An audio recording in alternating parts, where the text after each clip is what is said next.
Boa tarde, Helena Cano.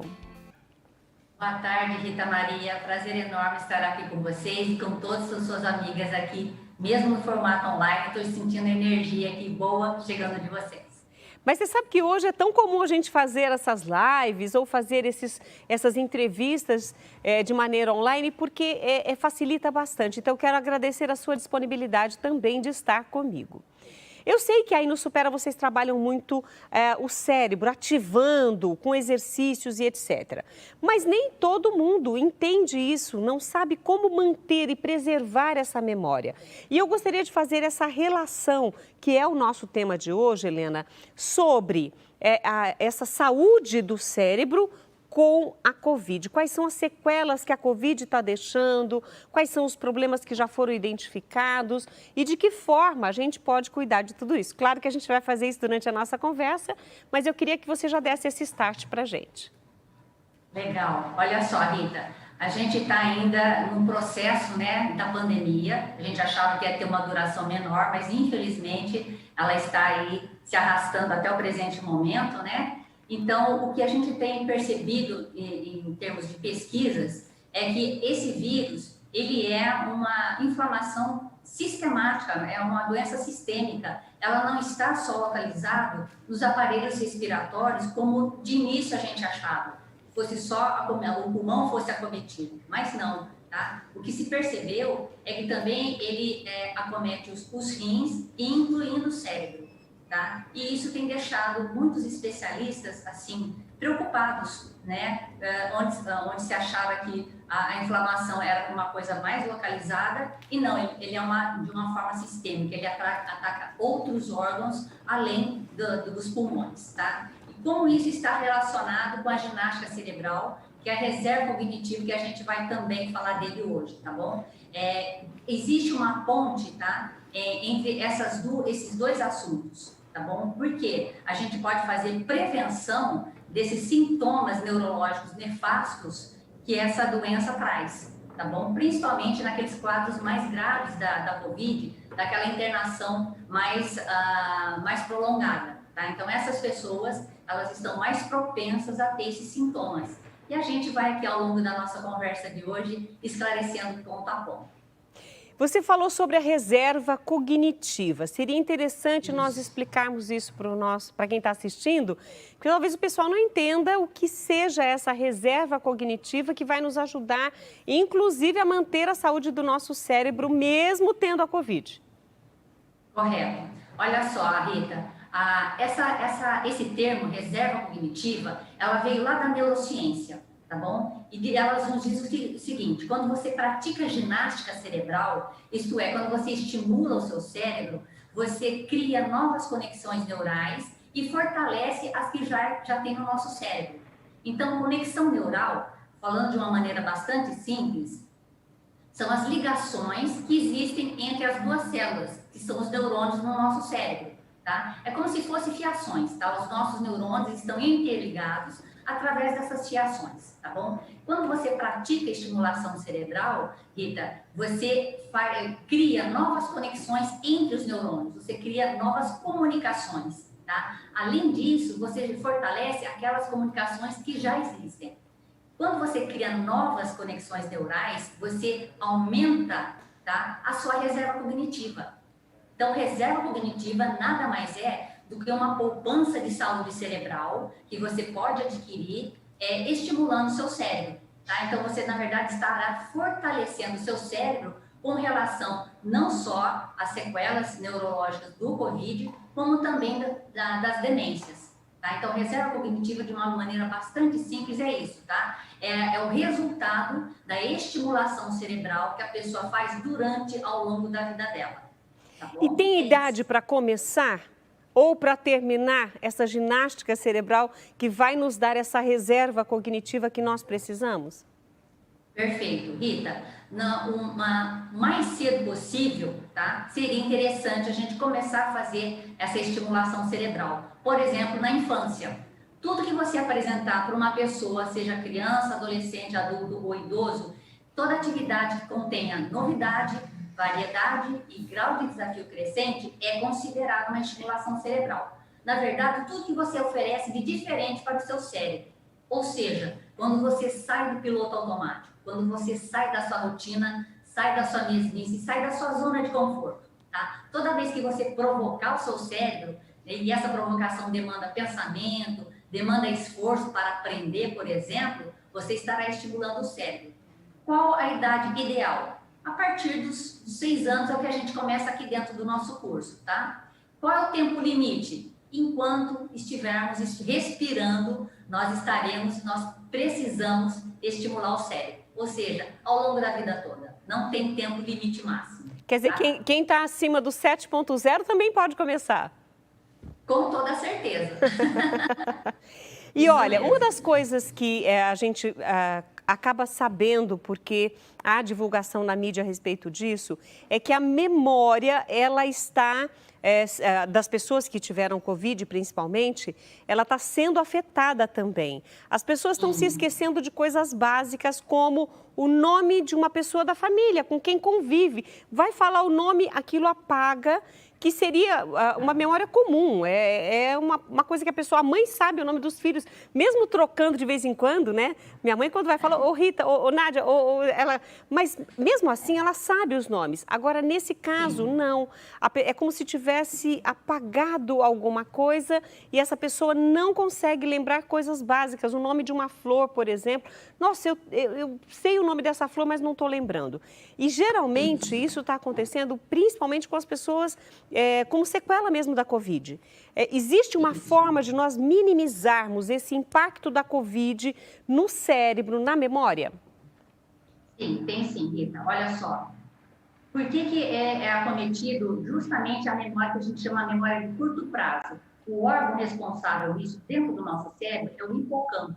Então, pelas pesquisas, eles estão percebendo que o hipocampo é o órgão mais sensível, tá, em relação a essa inflamação do Covid. Tá? E é justamente o hipocampo que processa as informações básicas do dia a dia.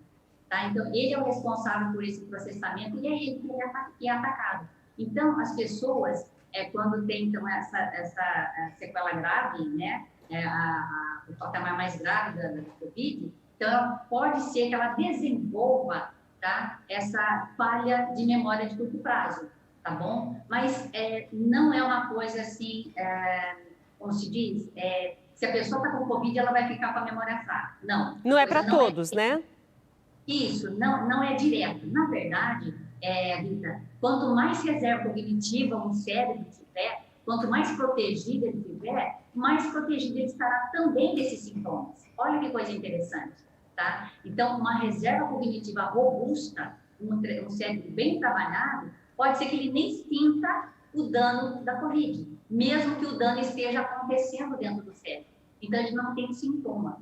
Olha só que coisa interessante, tá? É uma coisa que eles estão percebendo ao longo desse tempo todo, desde março do ano passado, que o pessoal vem percebendo que há falhas na memória, né? E não só falhas na memória, mas também como também a capacidade de aprender, a gente chama de o foco atencional da pessoa, a atenção seletiva, isso fica falho também, tá? Atenção seletiva, o que é? Por exemplo, eu estar conversando aqui com você, de repente aparece uma pessoa aqui na minha porta, eu paro, converso com você, atendo a pessoa, né? Depois eu volto com você, mas conseguindo voltar no ponto que eu parei. Tá? Eu suspendi a conversa que eu estava com você. Mas nem sempre isso é possível, viu, Helena? Você dá uma distraidinha. O que eu estava falando mesmo? Me dá um gancho. Me dá um gancho. Olha, nem todo mundo tem o ponto, tá? Que você tem aí no programa. Se eu fizer essa reserva... Pior que o pessoal até que não fala muito no ponto, não. Fica todo mundo quietinho aqui. Mas se eu fizer essa reserva cognitiva ao longo da idade, o que é normal, esse decréscimo, né, da memória, mas é possível mantê-la o mais fortalecida possível, o mais ativa possível, até...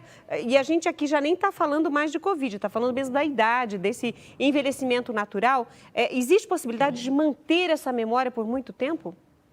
Sim, existe sim, Rita. Eu sempre gosto de salientar que é o seguinte, envelhecimento não é sinônimo de demência, né? Porque às vezes a pessoa fala, ah, tá ficando velho, é assim mesmo. Não é assim mesmo, tá? Então depende muito de como a pessoa trabalhou a parte mental durante toda a vida dela, tá? Porque como tudo na vida não acontece no instalar de dedos. Então não é porque eu comecei a fazer a estimulação cerebral hoje que amanhã meu cérebro vai estar ok. Não, ele precisa de um treinamento.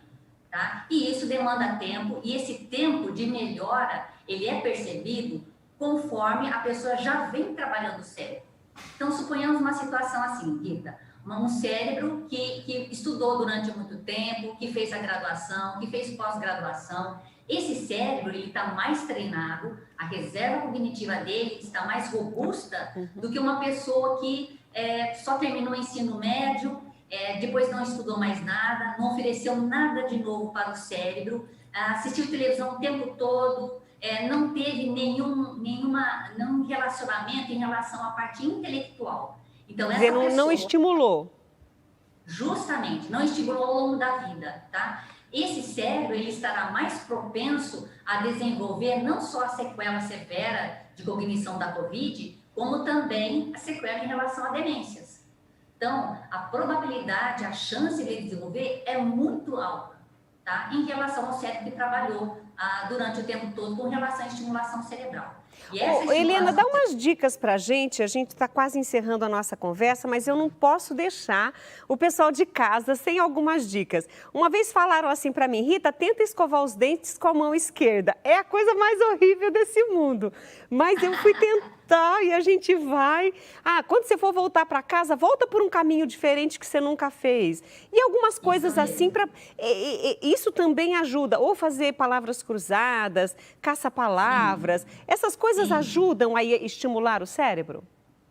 Ajuda sim, Rita. Tudo que faz o cérebro sair da zona de conforto estará sendo uma estimulação, é considerado. Mas para que seja uma coisa consistente, Rita, ela precisa ter uma frequência e precisa ter dosagem, tá? Olha só, o que vem a ser isso? Lembra que eu falei para você que precisa ter novidade, variedade e desafio crescente para que seja realmente uma consistência, tenha consistência na estimulação cerebral? Então é isso, tá? Não é um dia eu me lembrar que vou fazer uma coisa diferente e fazer. Dali um mês eu lembrar e fazer de novo. Não é. É uma coisa programática, consistente. Por isso que é importante você fazer essa estimulação através de uma metodologia reconhecida e que use os princípios da neurociência, que é o nosso curso Supera. Tá? A gente parte do princípio da neurociência.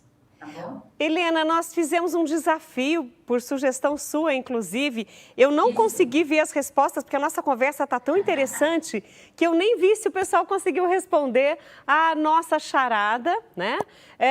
E aí eu queria entender, essas charadas fazendo as pessoas pensarem, mas qual será a resposta correta, né? A dos dois filhos, né? A mãe que teve os dois filhos na mesma hora, no mesmo dia e no mesmo ano, mas eles não são gêmeos. Isso aí a pessoa pensando, fazendo abrindo as gavetas dos arquivos aqui, tentando achar a resposta, isso também é um estímulo? Sim, com certeza, tá? Se você também trabalhar tudo que faz seu cérebro pensar, seu cérebro parar um pouquinho e sair do piloto automático, Rita, é importante. Olha só, nesse desafio que eu enviei para vocês, o que o nosso cérebro gosta de fazer? Zona de conforto. Tá, o que eu sei, o que eu conheço dessas informações, que eu vou pegar o pacote e vou reconhecer dentro do meu cérebro, o que eu tenho ali que se assemelha e eu posso dar resposta imediata. Bom, o que nós temos? Mesma mãe, teve 2 filhos no mesmo dia, no mesmo horário e no mesmo ano. Gêmeos. Essa informação é igual a gêmeos. Tá? Então, o nosso cérebro é levado até essa conclusão porque é a nossa zona de conforto. Essas informações nós já temos. Não precisamos pensar muito, tá? Só que a pergunta vem, não são gêmeos. Aí o que o cérebro faz? Jesus amado, o que eu faço agora?